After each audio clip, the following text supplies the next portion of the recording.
Dale, no hay drama. Muy bien.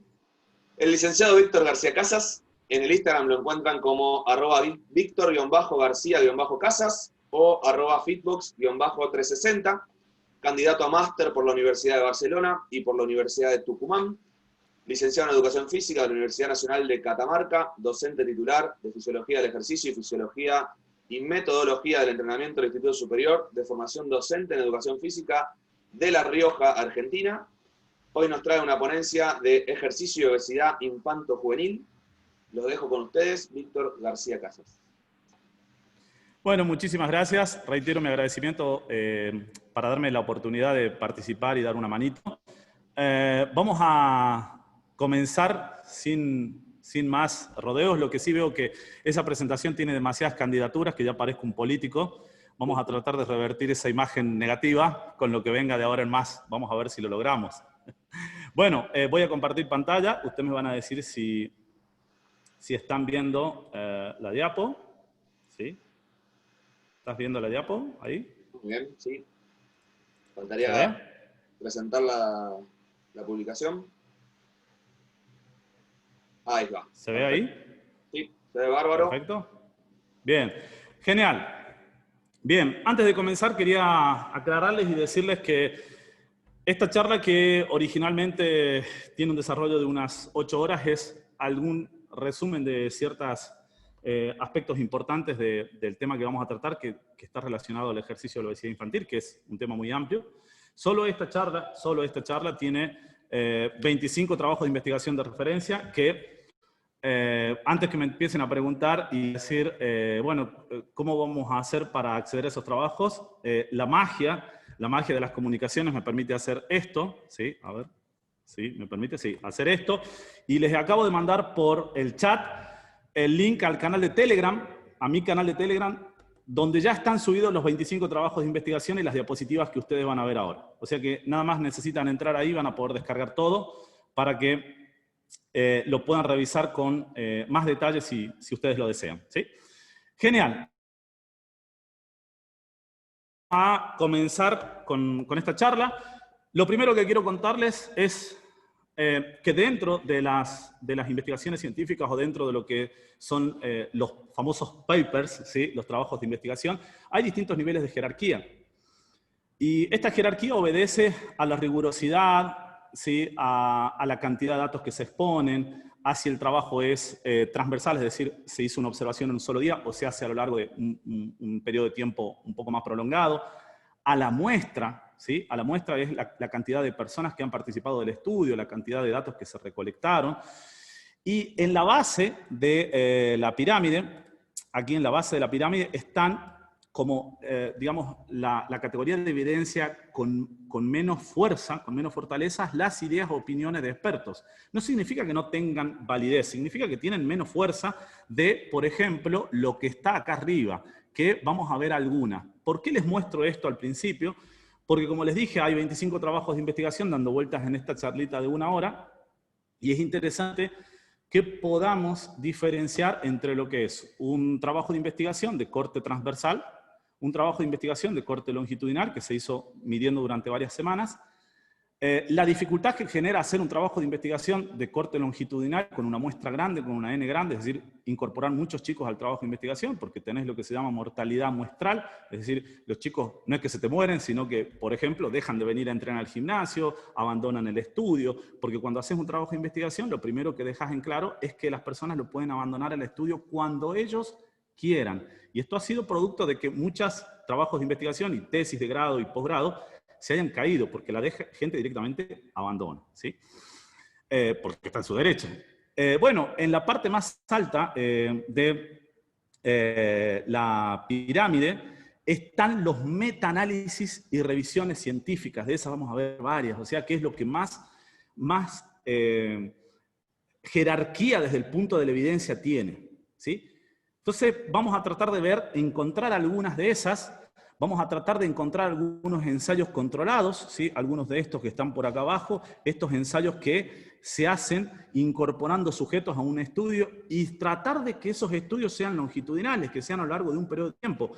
porque tampoco ver lo que pasa con una enzima, con una vía de señalización, con el AMPK, no es que no sirva, sino que nos da una fotografía de la situación, una fotografía. Y una fotografía es un instante, que muchas veces no refleja la realidad del proceso tan complejo que representa la interacción entre el ejercicio y la obesidad. Por lo tanto, lo que nosotros quisiéramos ver es una película, no una fotografía, ¿sí? Y para eso necesitas ensayos controlados y longitudinales, los cuales, desde ya les cuento, la mala noticia, no hay muchos en este tema en particular. Bien, avanzamos. No me voy a detener mucho tiempo en esto, porque para eso les dejé 25 trabajos de investigación, para que los disfruten, ¿sí? Y puedan revisar cada uno de ellos. Digo, no me voy a detener en algo que está relacionado a todos las dificultades a nivel de salud que trae la obesidad infantil, porque ya no estamos hablando de una cuestión estética, no es que nosotros estamos porque también está muy de moda esto de aceptar tu propio cuerpo como lo tenés, y si sos gordito lo aceptás, y si sos gordita lo aceptás, y nosotros, digo yo, como profesional de la ciencia del ejercicio, no es que estamos en contra de una cuestión estética, estamos en contra de una cuestión de salud, ¿sí? Porque tener un nene con obesidad es tener un nene que va a desarrollar dislipemia, enfermedades cardiovasculares, va a desarrollar menor fuerza, es decir, dinapenia infantil, que vamos a ver cuán grave es, va a desarrollar menor activación de las unidades motrices, va a desarrollar menor fuerza relativa, menor balance postural, menor densidad ósea, va a ser proclive a desarrollar más adelante osteoporosis y osteopenia, va a desarrollar alteraciones biomecánicas de la cadera, dolores y lesiones musculoesqueléticas, alteraciones y dolores posturales en el pie. Un sinfín de cuestiones que están relacionadas con justamente el sobrepeso y la obesidad. Bien, voy a dejar de compartir un minutito nada más, ¿sí? Para salir del... Ahora sí, y volvemos a compartir. A ver. Para salir del WhatsApp web. Ahora sí, que estaba ahí molestando. Ahora sí, volvemos a compartir. Bien. Perfecto. Genial. ¿Están viendo la pantalla ahí? Con que uno me conteste por chat. ¿Se ve? Sí, sí. Perfecto. Listo, continuamos. Les decía que no nos vamos a detener en esto, porque en todo caso están los trabajos de investigación que ustedes los pueden revisar, y el objetivo de la charla de hoy no es tanto ahondar en esto, sino en la interacción que puede tener el ejercicio con la obesidad. Bien, recién les contaba y les había mencionado una palabrita que es la dinapenia, la pérdida de fuerza, ¿sí? Esta pérdida de fuerza generalmente estaba relacionada con la tercera edad, la pérdida de fuerza que se da producto del envejecimiento, ¿sí? Pero últimamente ha sido foco de atención en investigaciones que existe una dinapenia pediátrica. Y en el 2018, uno de los autores que más ha investigado sobre ejercicio en poblaciones infantiles, que es el doctor Avi Feinbaum, publicó esta triada que habla sobre el costo económico del sedentarismo infantil.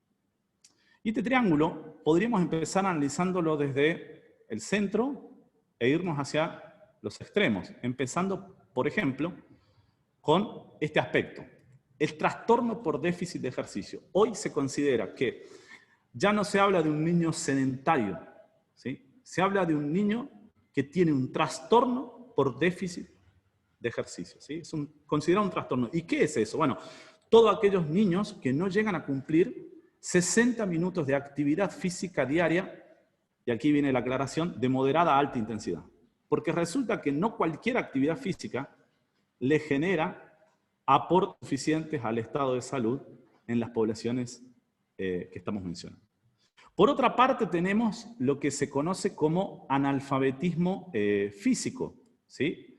Esto influye negativamente en los niveles de competencia y confianza. Competencia, hablamos de competencia motriz, y autopercepción de la confianza motriz, con lo cual nos da, los pone a los nenes, ¿sí? A los nenes con obesidad y con trastorno por déficit de ejercicio, en una posición muy vulnerable desde el punto de vista psicológico.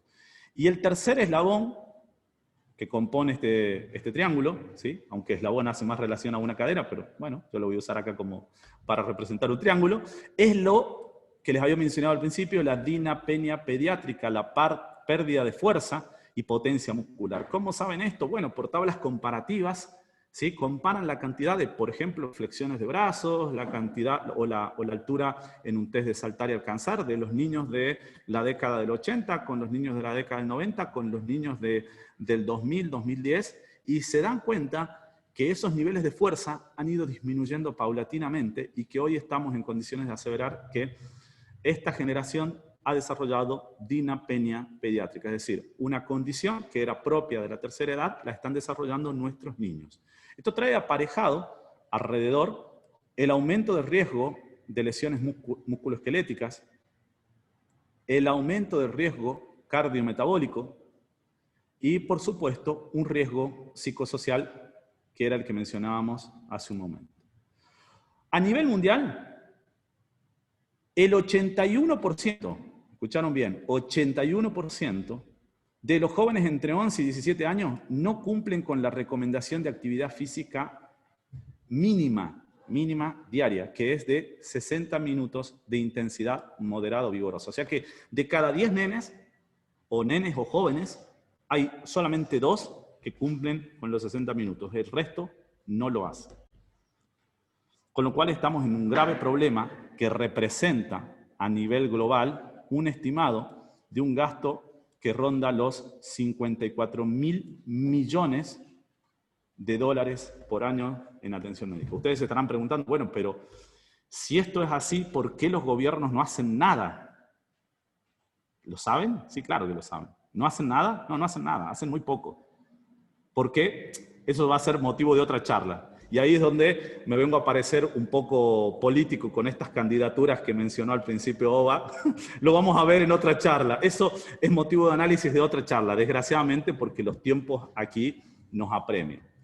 Bien, continuamos. Me gustaría compartir con ustedes un estudio de José Casajús del año 2006, en el cual se analizaron distintas variables que les voy a contar ahora, con el objetivo de ver el efecto de las actividades físicas extracurriculares, y aquí es donde entra, aquí van a entender por qué vimos el triangulito de la evidencia científica al principio, en una muestra de 1.068 niños. ¿Este trabajo cómo es? Transversal, ¿sí? Es una sola medición, con una N muy grande, con una muestra muy grande, de más de 1.000 niños. Estos niños tenían características diferentes. Fueron clasificados por un lado en normopesos y por otro lado en sujetos obesos, ¿sí?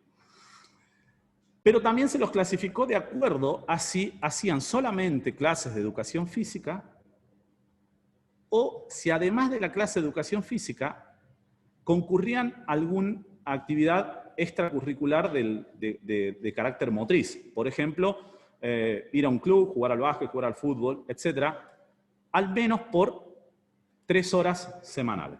¿Se entiende? Entonces, de estos más de 1.000 chicos que les midieron los distintas variables de motricidad, los clasificaron en normopesos y obesos y además en chicos que hacían solamente educación física y los que hacían educación física más actividad física extraescolar, entendiendo a la misma como un estímulo de al menos 3 horas semanales. Bien, dentro de estos métodos de medición que se utilizaron, se analizó la sumatoria de pliegues cutáneos, ¿sí? Para ver el porcentaje de grasa, la batería Eurofit, que tienen test como este que ven acá, que es el plate taping, el sit and reach, ¿sí? que anda por acá, ahí está, aquí. El salto en largo sin impulso, ¿sí? Ahí. El hand grip, que es una fuerza representativa de la fuerza de una evaluación representativa de la fuerza de presión. La flexión de tronco sentado y el Kurnavet. ¿Qué resultados obtuvieron? Algo que probablemente ustedes ya deben estar pensando, que los niños con sobrepeso siempre tuvieron peores resultados en las tareas peso dependientes. Ustedes dirán, bueno, pero Víctor, ¿en serio necesitabas mostrar una investigación para decirnos esto? Bueno, ese es el tema con las ciencias del ejercicio. que tenemos la obligación, quienes la comunicamos, de mostrar evidencia. Si no, todo queda en la base de la pirámide, en la opinión. ¿Sí? Y aquí estamos subiendo un poquito más en la pirámide, mostrando un trabajo transversal, pero que tiene una N muy grande. ¿Sí? Genial. Otro trabajo muy interesante de Wozniak del año 2006, también el objetivo fue evaluar la relación entre la competencia motriz y el sedentarismo. Aquí tomaron 65, ya una muestra más pequeña, 65 niños y niñas de 8 a 10 años, que fueron evaluados por qué, y aquí van a entender por qué la muestra es más pequeña, porque fueron evaluados usando acelerómetros. Los acelerómetros, los chicos los llevaban, eran como este, ¿sí? Adherido a la cintura, que podían medir la cantidad de desplazamiento que hacían durante todo el día. Ese dato es un dato muy importante porque nos mide el nivel de actividad física, y nosotros le llamamos en ciencia el ejercicio espontáneo. Ya no el ejercicio que venimos a hacer en el gimnasio, sino la cantidad de movimiento que el sujeto realiza por motus propio. Es decir, tiene que ir a la esquina o tiene que ir acá a 2 cuadras a comprar algo, ¿qué hace? ¿Va en la moto, va en la bicicleta, saca el auto para ir o va caminando? Tiene que subir 2 pisos hasta su lugar de trabajo, su ámbito escolar en este caso, ¿qué hace? ¿Toma el ascensor o va por las escaleras? Esa actividad física espontánea es una parte muy importante del consumo calórico total que ese sujeto va a tener. O sea, lo midieron con eso. Por eso, eso explica la muestra más pequeña, a diferencia del estudio anterior donde eran 1000, más de 1000. Y aparte hicieron un test de competencia motriz, ¿sí? Que es conocido como Brünnig's Ostertest o algo así, que consta de 8 pruebas que evalúan la motricidad fina y gruesa, que están relacionados con la velocidad de respuesta, el control visual motor, la velocidad y destreza de las extremidades superiores, la velocidad y agilidad de la carrera, el equilibrio, la coordinación bilateral, la fuerza, coordinación de la extremidad superior. Es un test muy completo que sirve para justamente evaluar la competencia motriz. Bien, ¿qué encontraron? Aquí vamos a hablar un poquito de lo que son los cuartiles. O sea, una vez que vos te juntás con todos los datos, decís, bueno, hay sujetos que están en el primer cuartil, entre el 0 y el 25% de los sujetos que menos rendimiento tuvieron. Después hay sujetos que están entre el 25 y el 50, entre el 50 y el 75, y entre el 75 y el 100. O sea, los más copados, los que más competencia motriz desarrollaban, estaban entre el 75 y el 100. ¿Sí? Y encontraron que los chicos que mayores niveles de rendimiento tenían en este test de competencia motriz eran los que más se movían en esta actividad física espontánea que les mencionaba recién. ¿Sí? Esto, de alguna manera, nos demuestra que existe un círculo que nos relaciona la competencia motriz con la cantidad de movimiento que va a hacer ese chico y con la cantidad de actividad física espontánea que va a realizar durante el día. De alguna manera podemos empezar a desarrollar algunas afirmaciones importantes. Por ejemplo, que los niños con obesidad se mueven muy poco. Y eso es un gran problema. ¿Por qué? Por el balance energético que van a tener al final de cada día. Bien, otra cosa interesante es analizar qué sucede con los niños cuando dejan de ser niños y empiezan a pasar a la etapa de la pubertad. Hay una premisa social muy instaurada que habla de que los chicos son gorditos mientras son chiquitos, pero después cuando crecen dejan de ser gorditos. ¿Sí? No te preocupes, el gordito es gordito ahora, pero después cuando pegue el estirón ya va a dejar de ser gordito. ¿Eso será así? ¿No será así? Bueno, vamos a ver qué dice la evidencia. Este estudio de Freitas, del año 2012, analizó, de nuevo nos encontramos con una muestra muy grande, con una N muy grande, 681 niños y jóvenes. Y los siguió, este estudio me encanta, porque aparte de tener una N grande, es longitudinal, y miren ¿de qué calidad? De 7 años de seguimiento estamos hablando. Un estudio muy difícil de encontrar. Son pocos los estudios así. En los cuales midió antropometría a través de pliegues cutáneos, perímetros de cintura, talla y peso. Dividió, como evaluó tantos chicos, los dividió en categorías de edad, ¿sí? Entonces, a los que tenían, por ejemplo, estaban dentro de la categoría de 8 años, ¿sí? Los evaluó a los 8 y hizo el seguimiento hasta los 15. Luego a los que tenían 12 hizo el seguimiento hasta los 19 y a los que tenían 16 hizo el seguimiento hasta los 23. O sea, está bueno el estudio. Una N grande, un seguimiento longitudinal, ¿sí? Si bien las mediciones, no es que hizo un seguimiento durante los 7 años, pero midió aquí y aquí, con lo cual no es longitudinal del todo puro, pero nos aporta datos importantes para ver qué pasó con estos chicos entre los 8 y los 15, entre los 12 y los 19 y entre los 16 y los 23. Vamos a ver los datos. Aquí arriba, la primera parte, ¿sí? Varones, la parte de abajo, nenas. ¿Qué pasó con los chicos de los 8, el grupo de 8, cuando los volvió a medir a los 15? Bueno, entre los chicos que tenían sobrepeso y obesidad, es decir, los dos combinados, esto más esto, aumentaron, pasaron de un 20% a un 20.4%, o sea, aumentaron un 2%. Puedes decir, bueno, 2% no pasa nada. Bueno, miremos qué pasó con el mismo género, varones, entre los 12 y los 19. Epa, un 24%.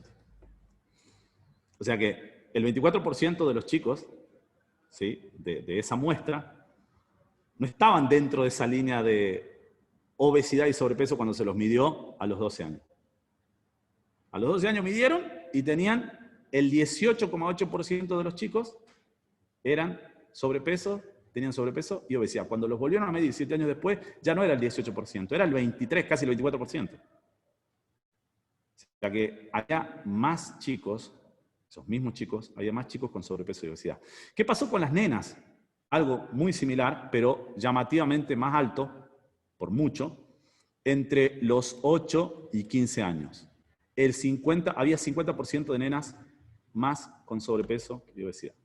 De nuevo lo mismo, ¿sí? Es como que midieron 10 nenas, ¿sí? Y al principio solamente 2 tenían sobrepeso y obesidad, y después ya no eran 2, ya eran 3, y cada vez se iban sumando más. O sea, 50%, sí, miren el dato de los varones, y aquí se mueren, 388%.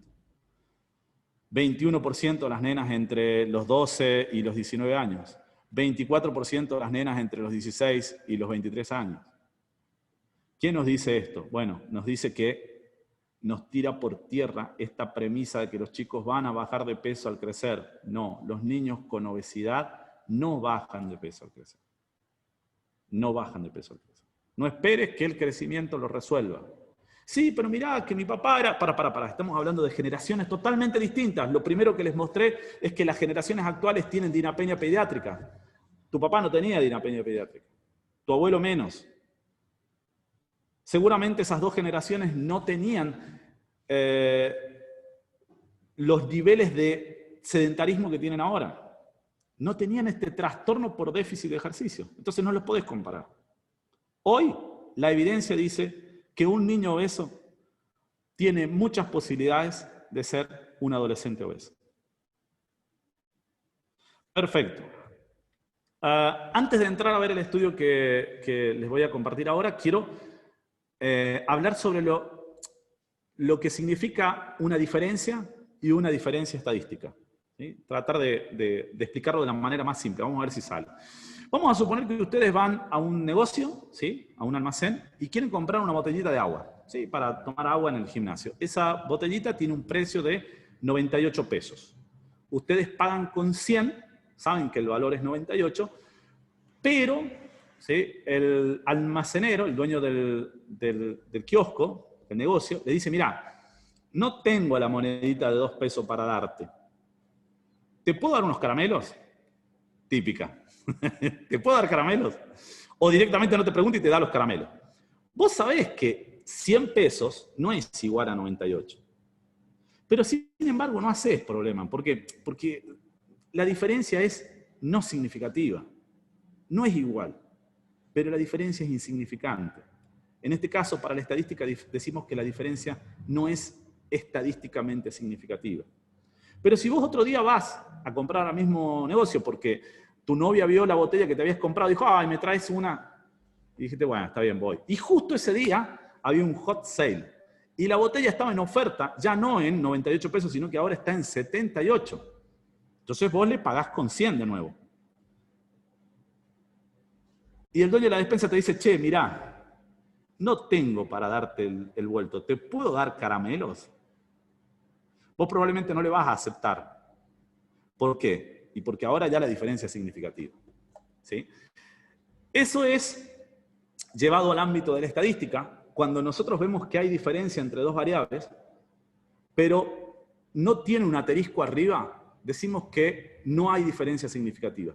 Pero si hay diferencia entre dos variables y tiene un pequeño asterisco arriba, decimos que la diferencia es estadísticamente significativa. ¿Sí? Tengan en cuenta este concepto para el estudio que vamos a ver ahora. Este estudio de Brandau, del año 2006, trató de comparar la oxidación de las grasas entre sujetos prepúberes, es decir, que tenían entre 10, cercanos a los 10 años, más o menos 0,5, y sujetos púberes, que ya tenían 13 años. ¿Qué hicieron? Le midieron a través de la antropometría por bioimpedancia, ¿sí?, el componente de la masa grasa, a tal punto que pudieron saber la masa grasa en kilos, cuánto correspondía a cada grupo. ¿Sí? Y si se fijan, era importante la masa grasa. ¿Sí? Tal es el caso que son considerados sujetos obesos, los dos grupos. También midieron 6 minutos de ejercicio a estado estable al 20, 30, 40, 50 y 60% de la potencia máxima en un ciclo ergómetro. Este ciclo ergómetro estaba conectado a un analizador de gases. Este analizador de gases permitía medir el RER, o el cociente respiratorio, o el R, ¿sí?, entre otras variables. ¿Qué es el R? Es la diferencia entre oxígeno y dióxido de carbono que vos inhalás y exhalás.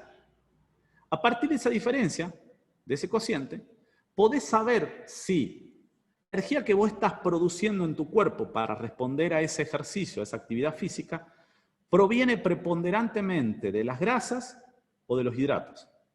Si estás en un R, por ejemplo, de 0,70, se dice que predominantemente estás haciendo combustión de las grasas para dar respuesta a ese ejercicio. Si estás en un R cercano a 1, se dice que es al revés. Estás haciendo un consumo predominante, pero de los hidratos de carbono. Genial. Midieron esto, midieron la masa libre de grasa, ¿sí?, que sería la masa muscular, midieron la masa grasa y, como les dije, el RER. Vamos a ver qué encontraron.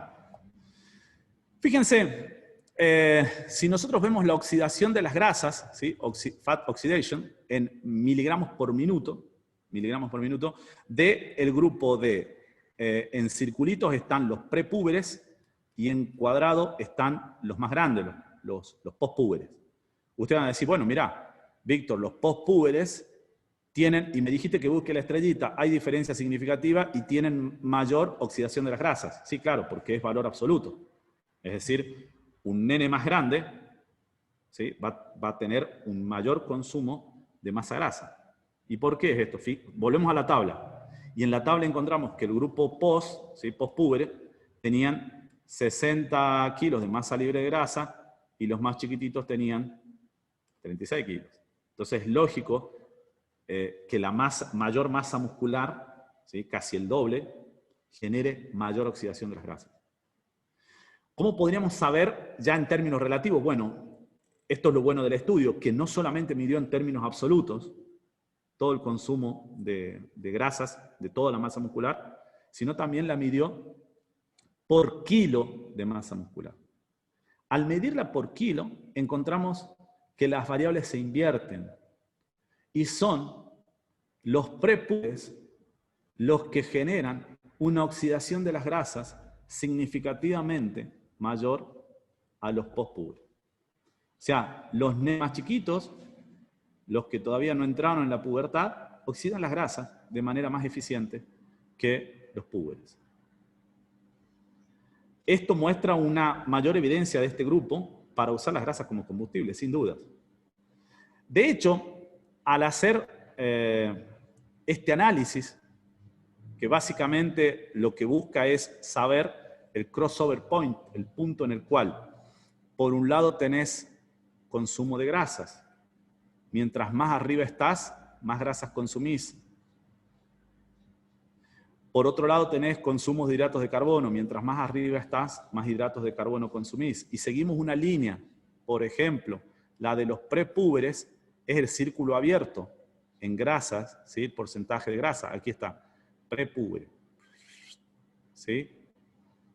El prepúber, ¿sí?, tiene un crossover, es decir, un punto en el cual empieza a metabolizar más hidratos de carbono que grasas a una intensidad relativamente más alta que el postpuber. ¿Esto qué significa? Que si bien el postpuber posee más masa muscular, la misma es metabólicamente menos flexible. Probablemente porque está comenzando a desarrollar resistencia a la insulina. Esto provoca que deba hacer uso de los hidratos de carbono más prematuramente que los postpúberes, es decir, a una intensidad relativa menor. En términos simples, ¿qué diría? Bueno, que no los pongas caminando a la vez, no te imagines ese experimento, pero un nene, un niño, en relación a un joven, ¿sí?, si bien los términos no son equivalentes, pero lo pongo para que se entienda mejor, un niño entrará en combustión de los hidratos de carbono a una intensidad mayor de la que lo hará un joven. ¿Por qué? Porque la masa muscular de ese joven es menos eficiente. Porque probablemente ha estado más tiempo con una infiltración de tejido adiposo adentro de esa masa muscular y lo ha hecho un tejido metabólicamente menos eficiente. ¿Sí? En este gráfico básicamente tienen lo mismo, solamente que en barras. Y esto, ¿sí?, nos está demostrando que la oxidación de las grasas empeoran con el crecimiento en un niño que desarrolla obesidad. Entonces, juntando los puntos claves que vimos hasta acá, sabemos que, primero, los niños no son activos por naturaleza. Eso podría haber sido antes, hace 10, 15 años atrás. Hoy ya no. Los niños con sobrepeso y obesidad se mueven menos, y mucho menos. Que los niños no van a bajar de peso al crecer, y que un niño con obesidad oxidará menos grasas al llegar a la pubertad. Con lo cual, la atención de esta problemática debe ser ya, es urgente. No hay tiempo para perder. Bien, continuamos.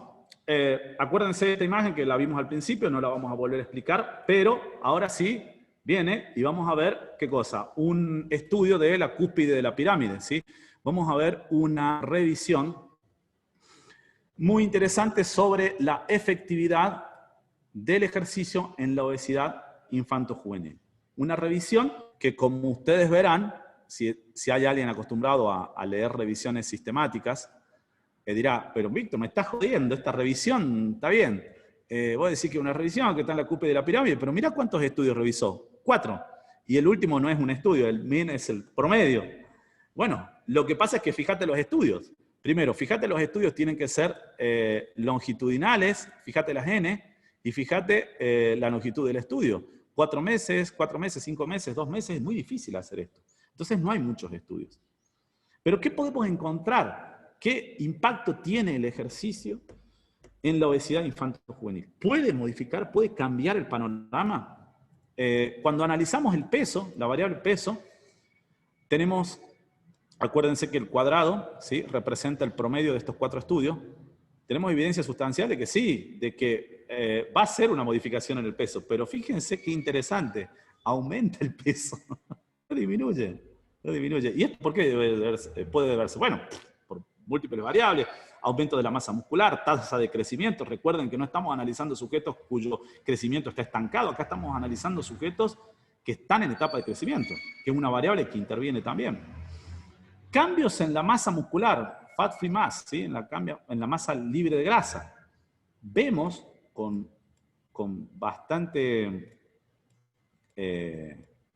buenos ojos que hay un aumento significativo de la masa muscular. O sea que el ejercicio sirve para esto.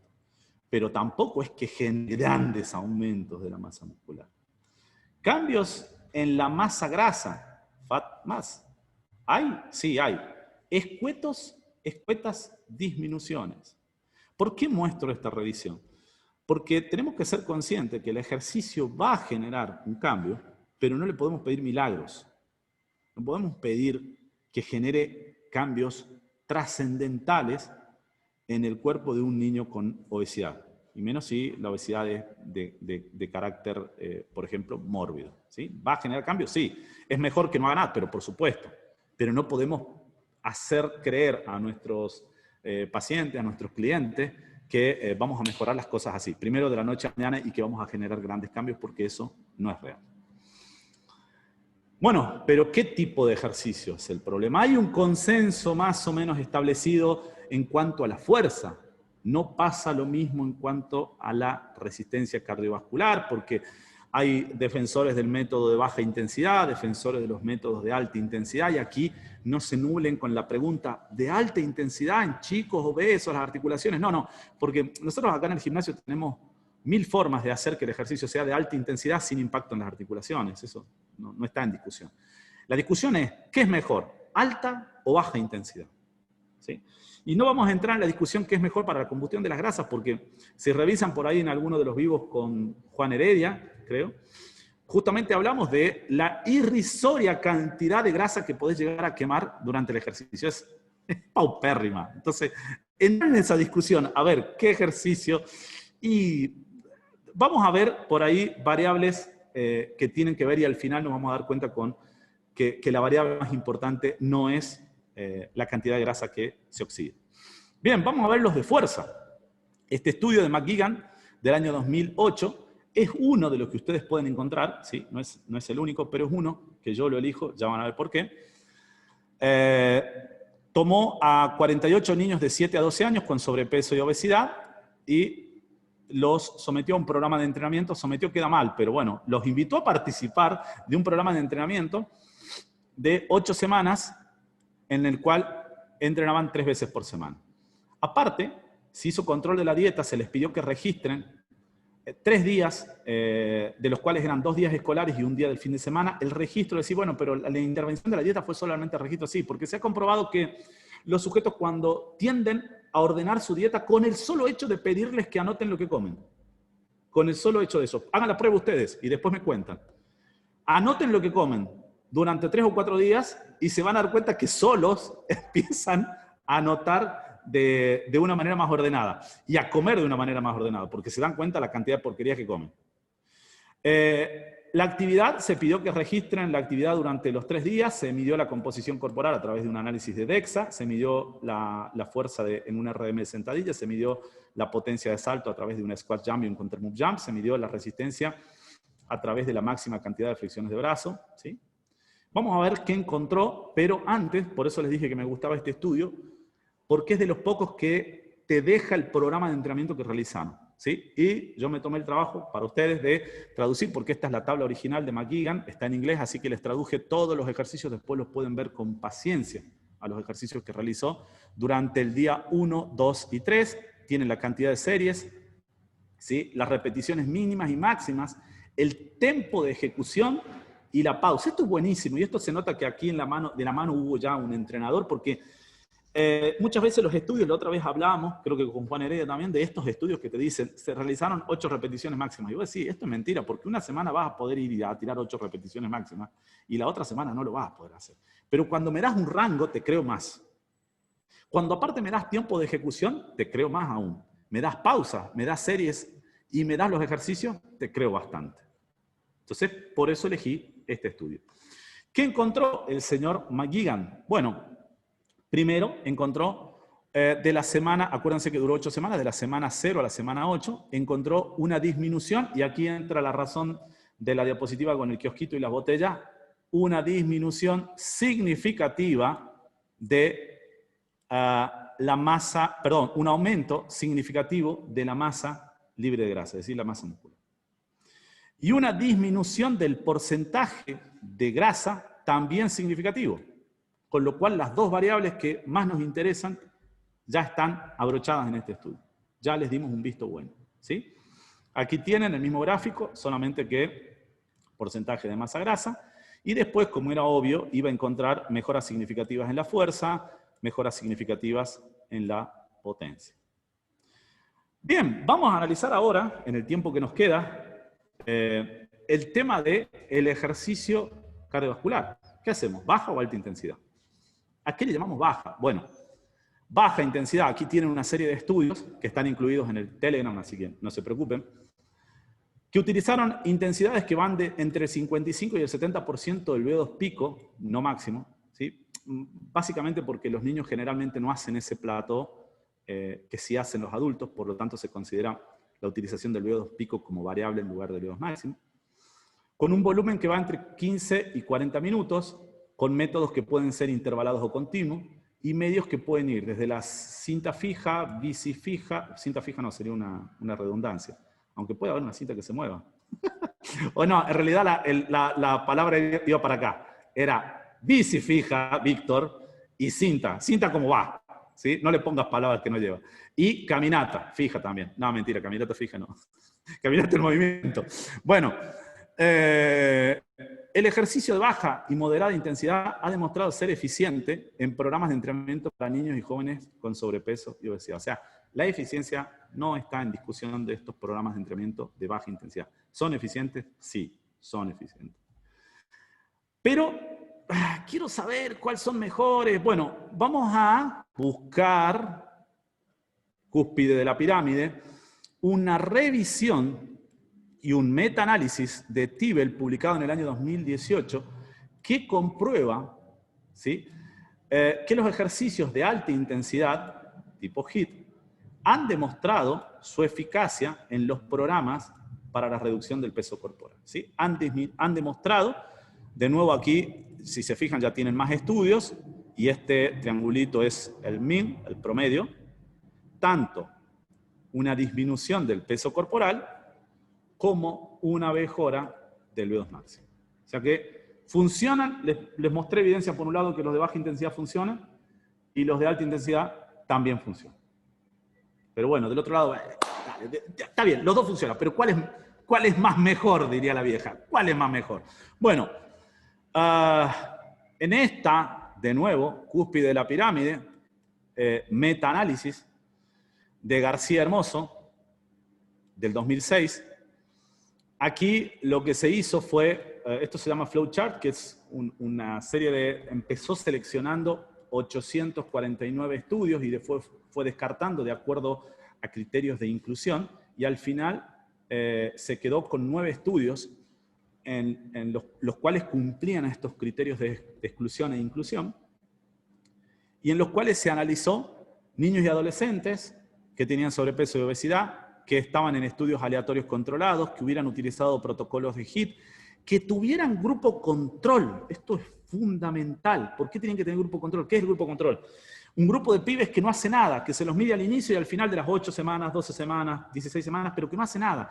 ¿Por qué es importante el grupo control? Porque están en etapa de crecimiento. Y cuando haces estudios en niños, tenés que tener el grupo control, porque las variables que se pueden llegar a modificar, vos no podés aseverar que son producto del entrenamiento que has aplicado, de la intervención que aplicaste, salvo que, analizando el grupo control, demuestres que el grupo control en esa variable no tuvo diferencias significativas.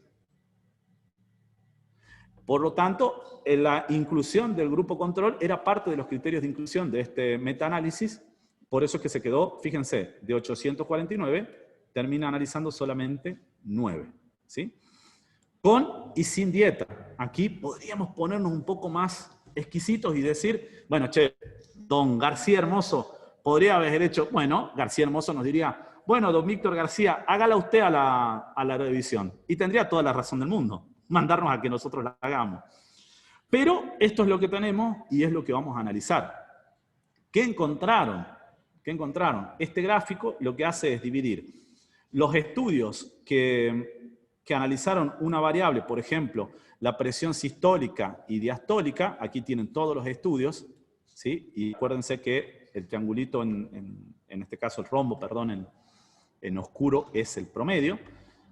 Si está de este lado, es favorable a los métodos continuos de baja intensidad. Si está de este lado, ¿sí? Es favorable al HIIT, ¿sí? A los de alta intensidad. Y como verán, hay una leve inclinación a favor del HIIT, ¿sí? También en lo que hace a la capacidad aeróbica, aparte de las dos variables de presión arterial, lo que hace a la capacidad aeróbica medida a través del VO2 máximo. ¿Y cómo sería un programa de HIIT? Bueno, vemos en este estudio de Lowe del 2014, donde se analizó a 48 niños con sobrepeso de 9 a 11 años. Se midió todo esto, talla, peso, sumatoria de pliegues, ¿sí? El rendimiento a través del test yo-yo y un test de una caminata funcional por obstáculos. 6 semanas de entrenamiento, 2 veces por semana, dividió el grupo en 2, en un grupo que entrenó con una intensidad baja del 100% de la velocidad aeróbica máxima, y otro grupo que entrenó al 120% de la VAM, ¿sí? Esto lo hacían a intervalos de 6 minutos y, acuérdense, grupo control, metió un grupo que no hacía nada, que servía para validar las modificaciones de la variable. Bueno, ¿qué encontró?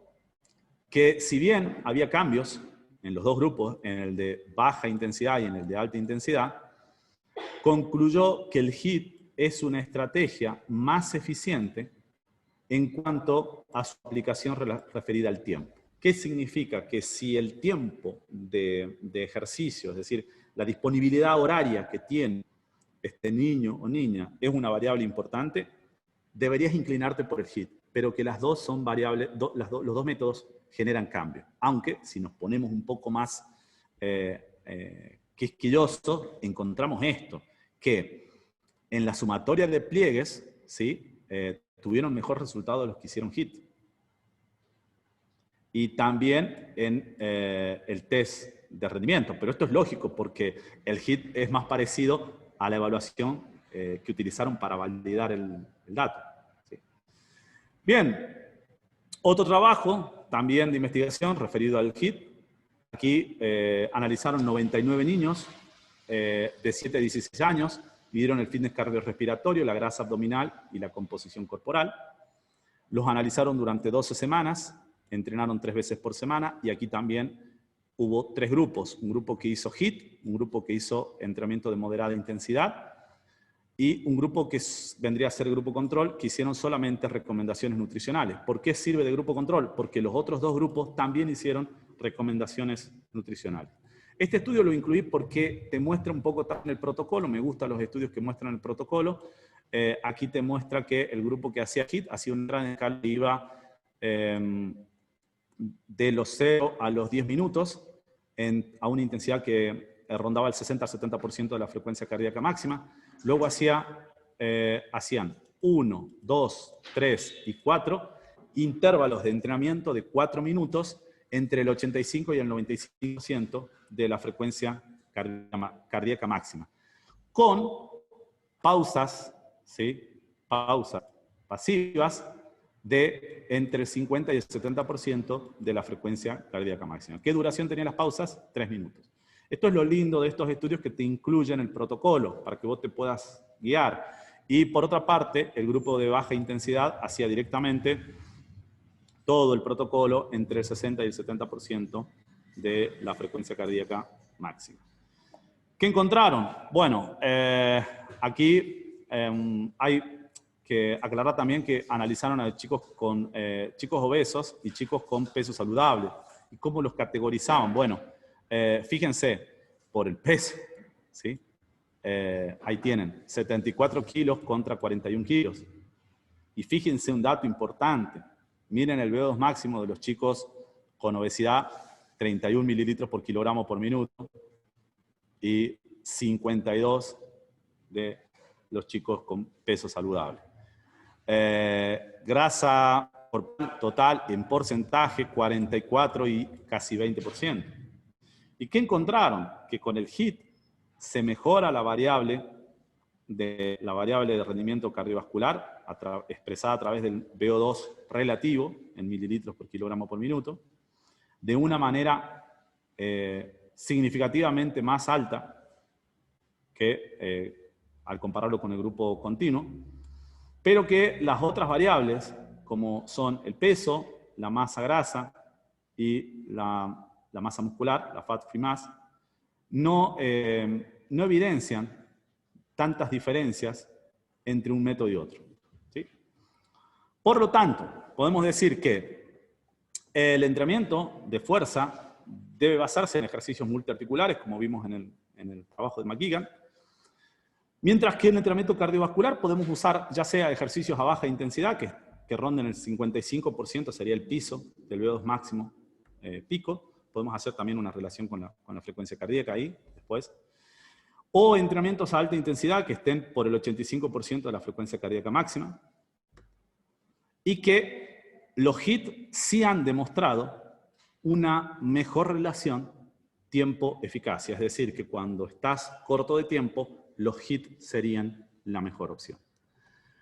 Otros aspectos importantes también que hemos visto hasta acá es que el entrenamiento de fuerza parece ser más determinante para la reducción de la masa grasa y el aumento de la masa muscular que, obviamente, los métodos continuo y de HIIT, porque es el entrenamiento por excelencia que estimula esa variable. ¿Cómo sabemos esto? Bueno, ¿se acuerdan del último estudio? En estos dos grupos de datos, ¿sí? Y que nosotros lo que buscamos a través del aumento de la masa muscular no es que modifique en gran medida el gasto metabólico basal, sino que impacte sobre la actividad física espontánea, esa que vimos al principio, la de la triada del trabajo de investigación de Avery-Fangman. Queremos que el chico se mueva más a partir de tener más motor con qué hacerlo. Ese motor sería la masa muscular. Y al final, una opinión muy personal, ¿sí? Esto ya es práctica empírica pura, ¿sí? O sea, del tratamiento directo con chicos con sobrepeso y obesidad. Casi cualquier programa que incorpore la fuerza y la resistencia, ya sea con métodos de alta o baja intensidad, junto a una dieta prescrita por un profesional especializado, provocará efectos positivos en la salud del niño en una fase inicial. En una fase inicial, casi cualquier programa. En la cual, en esta fase, lo más determinante es la adherencia. Eso es lo más importante. Lo más importante es que el chico venga acá a entrenar 3, 4 veces por semana y que no venga en la primera semana 2 días y en la segunda semana ya venga 1 y en la tercera semana ya no aparezca. Eso sería, ya desde mi punto de vista, teniendo en cuenta toda la evidencia que hemos visto, una opinión que les puede servir a la hora de elegir, porque tampoco es volverse loco y decir método continuo, hagas lo que hagas, si está más o menos bien organizado, al principio va a generar cambios significativos, si va acompañado de una dieta prescrita por un profesional. Bien, genial, creo que he llegado justo en tiempo, Ova, son 10:59, no sé si los he llevado muy rápido o no, pero... Bueno, acá tenemos un par de preguntas. Si querés las hacemos rápido para no demorarte, sé que estás con el tiempo justo. Y dice... Bueno, vamos con... Decime vos. Dale, te las leo. ¿A partir de qué edad crees que es bueno trabajar con los niños la fuerza? ¿En qué edad pondrías las pesas o directamente en la adolescencia? La edad no es un condicionante. Nosotros aquí trabajamos con chicos de 4 años. No es condicionante. Lo que el chico tiene que saber es recibir y ejecutar órdenes. ¿Qué significa? Que si estás en un ambiente que potencialmente puede ser peligroso, porque si empieza a tocar las pesas y se le cae una pesa de 10 kilos en el pie, lo quiebra, el chico tiene que estar supeditado a órdenes. La edad no es un condicionante. Bien, perfecto, Víctor. Y creo que no hay más preguntas, porque también ahí Gastón le había respondido algo similar a lo que contestaste vos. Así que, Víctor, muchísimas gracias.